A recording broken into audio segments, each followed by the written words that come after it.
તો આજે આપણે શીખશું કે વધેલા ભાતમાંથી વડી કઈ રીતના બનાવાય છે. તો ચાલુ કરી દે રેસીપી. જો તમારી ઘરે વધેલા ભાત પડ્યા હોય ને તમને ટેન્શન છે કે એ ભાતનું શું કરવું, તો ચાલો આજે આપણે એક રેસીપી શીખવાના છીએ. સૌથી પહેલાં 1 કટોરી જેટલો આપણે ભાત લઈ લીધા છે, તેને બાઉલની અંદર કાઢી લેવાનો છે. 1 કટોરી જેટલું બેસન એટલે ચણાનો લોટ લઈ લીધો છે, તેને પણ તમારે બાઉલની અંદર નાખી દેવાનો છે. ત્યારબાદ આપણે દહીં લઈ લીધું છે, અડધી કટોરી જેટલું દહીં લીધું છે આપણે. ત્યારબાદ એની અંદર થોડુંક એવું પાણી પણ એડ કરી દેવાનું છે. જો તમારી પાસે ખાટું દહીં હોય તો આનાથી પણ ઓછું લઈ શકો છો, મોરું દહીં હોય તો વધારે લેવાનું છે. તો આપણે અંદર છે ને આથો લેવા માટે થોડીક એવી ખટાશ પેદા કરવા માટે આની અંદર આપણે દહીં નાખી દીધેલું છે અને બધું મિક્સ કરી નાખવાનું છે. આ રેસીપી બનાવી હોય તો તમારે 2 કલાક તો રાહ જોવી જ પડશે. જ્યાં સુધી આ બેટરની અંદર આથો નહીં આવે ત્યાં સુધી મજા નહીં આવે.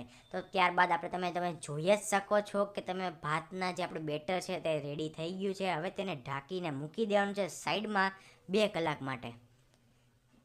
ત્યારબાદ આપણે થોડાક એવા શાકભાજી લઈ લીધા છે, જેની અંદર કોબી છે, મરચાં છે, આદું છે ને ધાણાભાજી છે. તો કોબીને તમારે મોટા મોટા ટુકડા કરીને એક મશીનની અંદર નાખી દેવાનું છે. ત્યારબાદ થોડાક એવા મરચાં પણ એડ કરી દીધા છે. તમારે ગમે એમ કરીને કદ્દુકસ કરી નાખવાના છે કોબી અને મરચાંનું.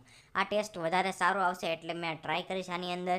ત્યારબાદ આપણું બેટર તમે જોઈ જ શકો છો, 2 કલાક પછી આપણું થઈ ગયું છે બેટર, મસ્ત મજાનો આથો આવી ગયો છે. ત્યારબાદ તેની અંદર આપણે થોડીક એવી કોબી અને મરચાં એડ કરી દીધા છે અને થોડુંક એવું આપણે અંદર આદુનું છીણ એડ કરી દીધું છે. ત્યારબાદ થોડીક એવી ધાણાભાજી અને થોડાક એવા ઓરેગાનો અને થોડાક એવા ચીલી ફ્લેક્સ, આ બધું સ્વાદ પ્રમાણે બધું નાખશો તો વધારે મજા આવશે. ત્યારબાદ સ્વાદ પ્રમાણે થોડુંક એવું મીઠું અને થોડીક એવી હળદર પણ એડ કરી દેવાની છે.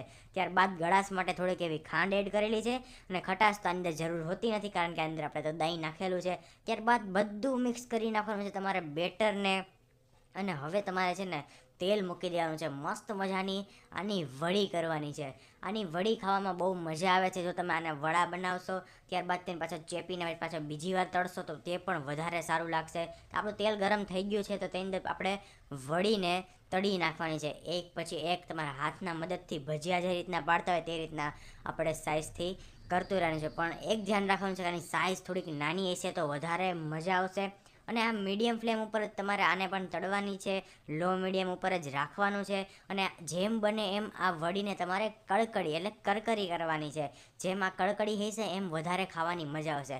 આ વડીને તમે ચાયરે પણ ખાઈ શકો છો અથવા તો કોઈ ફરસાણ રૂપે પણ તમે આને લઈ શકો છો. અને સાંજે 5 વાગે નાસ્તો કરવો હોય તો આવી રીતના તમે કરી શકો છો. કે માની લો બપોરે ભાત વધેલા છે તો હવે શું કરવું, ભાત વધી ગયા, 3 વાગે તમારે તેને આથો મૂકી દેવાનો છે, 5 વાગે આથો આવી જશે. ત્યારબાદ બધું શાકભાજી અંદર એડ કરીને, શાકભાજી ન નાખવું હોય તો પણ ચાલે પણ શાકભાજી નાખશો તો વધારે સારું રહેશે.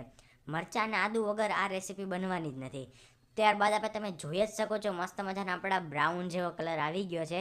એટલે આપણે ઝારાના મદદથી હવે આ વડીને બહાર કાઢી લેશું અને ત્યારબાદ એક પછી એક બધી વડીને તમારે તળી નાખવાની છે. તો આપણે દાથરી લઈ લીધી છે, દાથરીની અંદર આપણી જે વડી છે તે આપણે નાખી દઈશું. ત્યારબાદ જો તમને આ રેસીપી કેવી લાગી છે તમે અમને કોમેન્ટ કરવાનું ભૂલતા નહીં, લાઇકનું બટન દબાવી દેજો, સબસ્ક્રાઈબ કરવું હોય તો કરજો, કાંઈ વાંધો નહીં. Thank you for watching, bye bye. તો આપણી આજની વધેલા ભાતની રેસીપી પૂરી થઈ ગઈ છે. Bye bye.